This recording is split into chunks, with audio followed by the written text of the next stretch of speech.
So in the same way, then there are other things and how we might not have anything in mind, but even how we use spaces. Like in January, I got to experience Verdala Palace. I'd never been before. I don't think I have been. Um, I don't think I have been either. It's open on few occasions, but through the Baroque Festival, I had the opportunity to go, and I enjoyed this concert in the main hall downstairs. And I was imagining, like, today we're here sitting down with this crowd, different people, foreigners, locals. We got there with the car, and we're hearing music in what was originally the room where this guy, the Grand Master, used to go up there with the horses, which was probably a day or half a day's worth of walking for other people, and he was there partying. You know?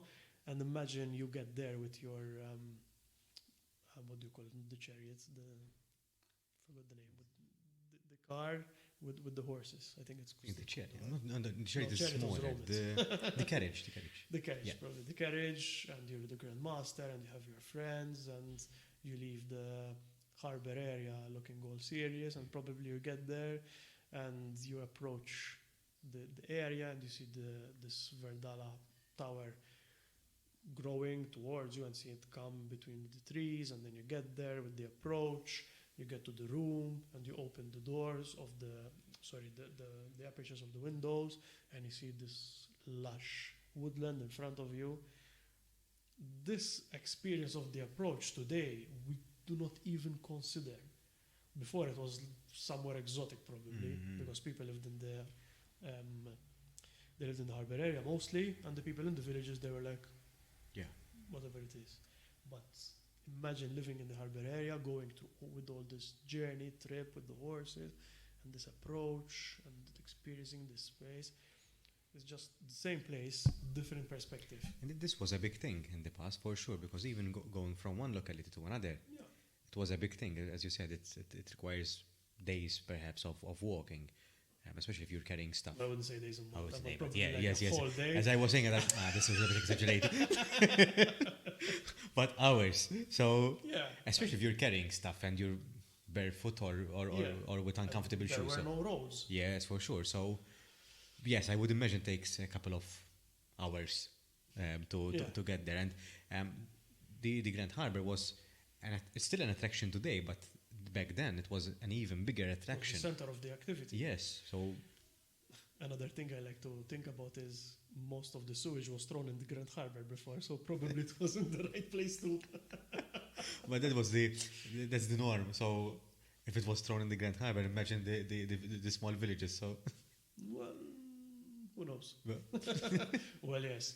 Apparently, I've seen some older houses from some relatives, and they used to throw the fresh sewage, whether human or animal, in the basement, what we now affectionately call cantina.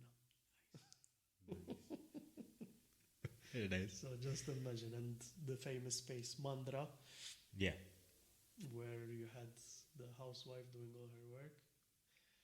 But we tend to romanticize, and this is why I like to look at these not so attractive details, yeah. because they really unearth how far we've come. Like, we live in the best time That's ever. true. Yeah. I mean, today you have some medical issue and you're treated before, you are doomed for death. But I think a lot of people romanticize what's different. Like, today I was in Valletta and I caught myself doing it. We have an intern with us, and I took her to see Valletta a bit quickly because of the meeting there. And we stopped at City Gate, and I showed her the train bridge that's still there. And I thought, imagine you live in the villages, somewhere around the Tart or Rabat or Mdina or Balsan. You would take the train, dressed all nicely with the suits as they did before with the big hats. Arrive in Valletta, where today there is the parliament, but you would arrive with the train, you would go up, and as soon as you come out, you find the Royal Opera House and you go to watch an opera with all the distinguished guests, British, foreigners from France, Russia, Germany, wherever it was. Well, it was different, the society. Yeah. Imagine how beautiful that was. Yeah. So we do have similar situations, but we tend to romanticize. But at the same time, it's like, where did we come from? Where is this? Why are we doing whatever we're doing? And carrying this with you, carrying tradition, it redefines you every time. An image comes to mind as you're explaining this, and this is sort of fascinating because this is the first time that I'm hearing the sort of the importance of culture and the way it shapes us to the persons that we are today. So it's a very interesting perspective for me. What I'm imagining as you're discussing and you're explaining your story is that I'm imagining someone at the beach, and there are lots of pebbles, and you're picking pebbles or trying to find the nicest pebbles or shells at the beach, and these shells becomes part of your identity, sort of. So it's the shiny things that shape us to the persons that we are today, and these sort of fragments, or they might not only be from one beach, but from different beaches. So you have, I'm not sure, but I know people who go for every country they visit, they bring something with them. They bring a rock or something that some sort of memory attached to that particular place. And I think that essentially that is what it is. It's finding pieces of yourself that were shaped by the same thing, the sea. So my interest is the process that the sea puts us through to make these pebbles. Yeah. And I'm not sure whether this is a coincidence, but you're trying to find identity in the Mediterranean, which is... Yeah, well, probably. It's a coincidence. Well, I think the project with the Golden Glitch and defining the Mediterranean, like I said, primarily I'm Maltese.